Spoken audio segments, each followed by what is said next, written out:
Hi hello friends എല്ലാവർക്കും മഴതോരും മുൻപേടെ പുതിയൊരു എപ്പിസോഡിലേക്ക് സ്വാഗതം. അപ്പോൾ നമ്മുടെ ഭാര്യേതര സത്യങ്ങളൊക്കെ അറിഞ്ഞ് ആകെ തകർന്നിരിക്കുകയാണ് കേട്ടോ. അങ്ങനെ ഇവർക്ക് ആശ്വസിപ്പിക്കാനൊന്നും പറ്റുന്നില്ല. എത്രയൊക്കെ ആശ്വസിപ്പിച്ചാലും ചെയ്ത തെറ്റുകൾ തിരുത്താൻ പറ്റില്ലല്ലോ.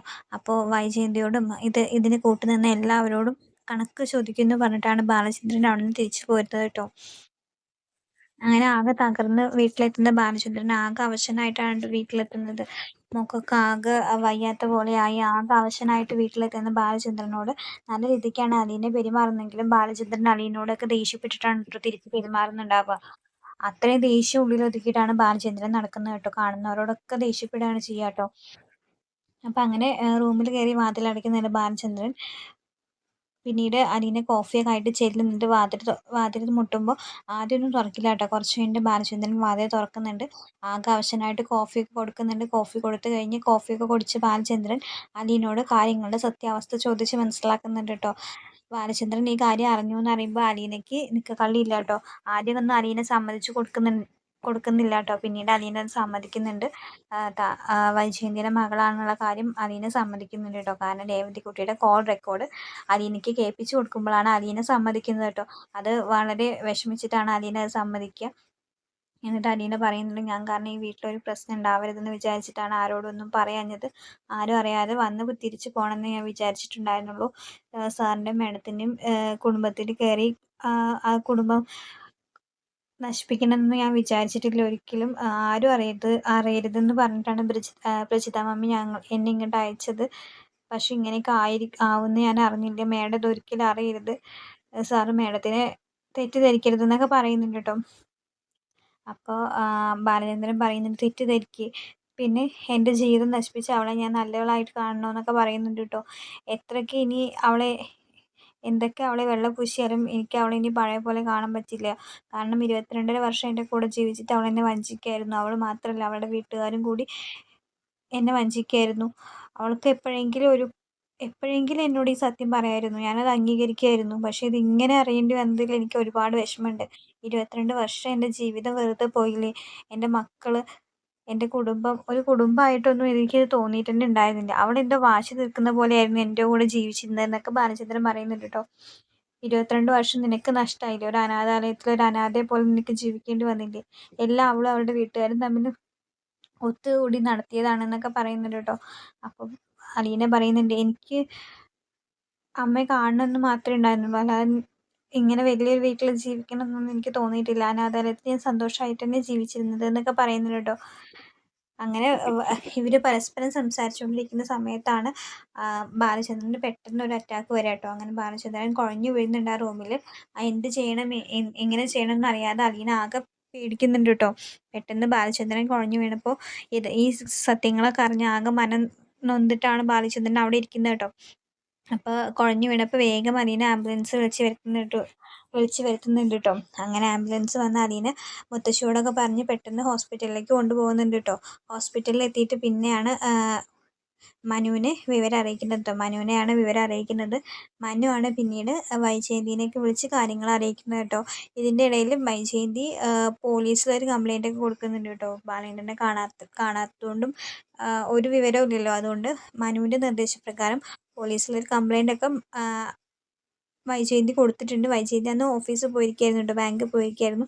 അങ്ങനെ മനു ഹോസ്പിറ്റലിൽ എത്തുന്നുണ്ട്. ഡോക്ടറോട് കാര്യങ്ങളൊക്കെ ചോദിച്ച് മനസ്സിലാക്കുന്നുണ്ട് കേട്ടോ. അപ്പോഴേക്കാണ് വൈജയന്തി എത്തുന്നത് കേട്ടോ. ഒരു മൈനർ അറ്റാക്ക് ആണെന്നൊക്കെ പറയുന്നുണ്ട്. എന്തോ ഒരു സീരിയസ് വിഷയം ആളുടെ മനസ്സിൽ കിടക്കുന്നുണ്ട്. ആൾ ഭയങ്കര വിഷമത്തിലാണ്. അങ്ങനെയാണ് വന്നതെന്നൊക്കെ പറയുന്നത്. അറ്റാക്ക് വന്നത് നല്ല ക്ഷീണിതനായിട്ടുണ്ട്. ബോഡി നല്ല വീക്കാണെന്നൊക്കെ പറയുന്നുണ്ട് കേട്ടോ.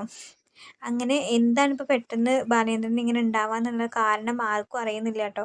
മനുവിനും അറിയുന്നില്ല, വൈജയന്തിക്കും അറിയുന്നില്ല കേട്ടോ. അങ്ങനെ മനു വൈജയന്തിയും കൂടി റൂമിലേക്ക് മാറ്റി ബാലേന്ദ്രനെ കാണാൻ പോകുന്നുണ്ട്. അപ്പോൾ അലീന ഒപ്പം ഉണ്ട് കേട്ടോ ബാലേന്ദ്രൻ്റെ കൂടെ. എന്നിട്ട് വൈജയന്തി പറഞ്ഞു, നീ പോയിക്കോ, ഞാൻ നിന്നോളാം ഇവിടെ എന്ന് പറയുന്നുണ്ട് കേട്ടോ. അപ്പോൾ ബാലേന്ദ്രൻ പറയുന്നുണ്ട്, വേണ്ട, നീ വീട്ടിൽ പോയിക്കോ, എനിക്ക് കൂട്ടിന് അലീന മാത്രം നിന്നാൽ മതി എന്ന് പറയുന്നുണ്ട് കേട്ടോ. പിന്നെ എന്തെങ്കിലും ആവശ്യമുണ്ടെങ്കിൽ മനു ഉണ്ടല്ലോ, നീ പോയിക്കോ, നീ നിൽക്കണമെന്ന് നീ നിൽക്കണമെന്നില്ല എന്ന് പറയാൻ കേട്ടോ.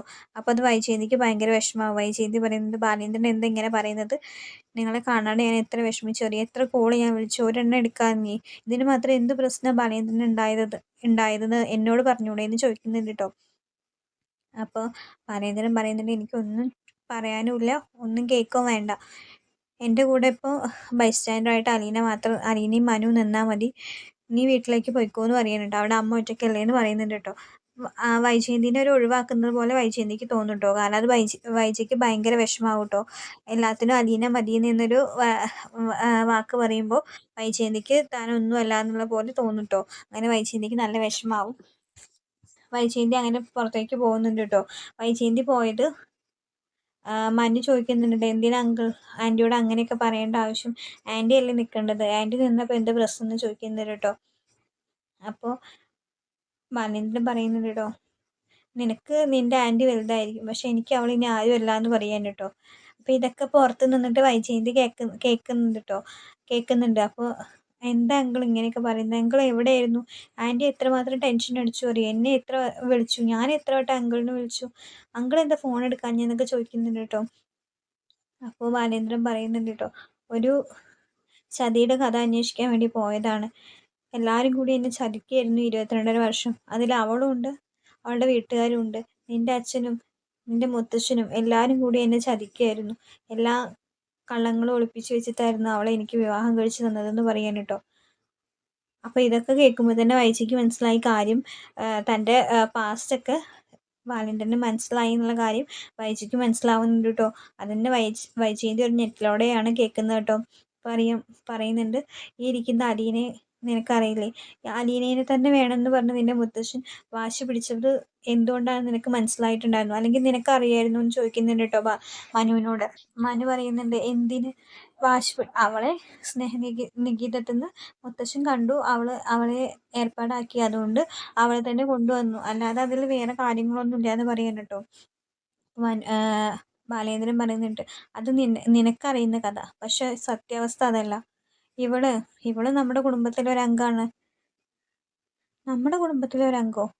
അതെ, നിൻ്റെ ആൻറ്റിക്ക് 22 വർഷം മുന്നേ, ഞാനായിട്ടുള്ള വിവാഹത്തിന് മുന്നേ ജനിച്ച മകളാണ് ഇവള് എന്ന് പറയാൻ കേട്ടോ. അത് കേട്ടതും മനു ഞെട്ടുന്നുണ്ട്. അത് കേട്ടതും പുറത്തു നിന്നിട്ട് വൈജയന്തി ആകെ അന്തം വിടുന്നുണ്ട്. ഞെട്ടലോടെയാണ് വൈജയന്തി കേൾക്കുന്നത് കേട്ടോ. നിൻ്റെ ആൻറ്റീനെ എല്ലാവരും പറഞ്ഞ് വിശ്വസിപ്പിച്ചത് ഈ കുട്ടി മരിച്ചുപോയി എന്നാണ്, പക്ഷേ നിൻ്റെ മുത്തശ്ശനും അവളുടെ അമ്മാവനും കൂടി ചേർന്നിട്ട് ഇവളെ ഒരു ഓർഫനേജിലാക്കുകയാണ് ചെയ്തത്. 22 വർഷം ഇവൾ ആ ഓർഫനേജിലാണ്, ആ സ്നേഹനികേതത്തിലാണ് വളർന്നത്.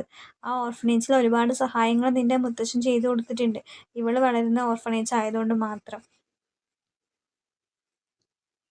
ഇവളിപ്പോഴും ജീവനോടെ ഉണ്ട് എന്ന് നിൻ്റെ ആൻറ്റിക്ക് അറിയില്ല, പക്ഷേ ഇങ്ങനൊരു പാസ്റ്റ് ഉണ്ടായിട്ടും അവളത് നിന്നോട് തുറന്നു പറഞ്ഞില്ലേ. ഇതൊക്കെ മറച്ചു വെച്ചിട്ടാണ് നിൻ്റെ മുത്തശ്ശനും നിൻ്റെ വീട്ടുകാരും ഒക്കെ ചേർന്ന് അവളെ എനിക്ക് വിവാഹം ചെയ്തു തന്നത്.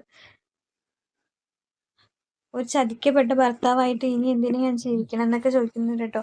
ഇതൊക്കെ കേട്ടതും വൈജയന്തി ആകെ തളർന്നു പോകുന്നുണ്ട്. ആ അലീനേനെ അപ്പോൾ ഇൻസൾട്ട് ചെയ്തതൊക്കെ വൈജയന്തിയുടെ മനസ്സിൽ ഇങ്ങനെ വന്നുകൊണ്ടിരിക്കുന്നുണ്ട്. എല്ലാവരും കൂടി തന്നെ ചതിക്കുകയായിരുന്നു, തന്നെയും കൂടിയാണ് എല്ലാവരും കൂടി ചതിച്ചത്.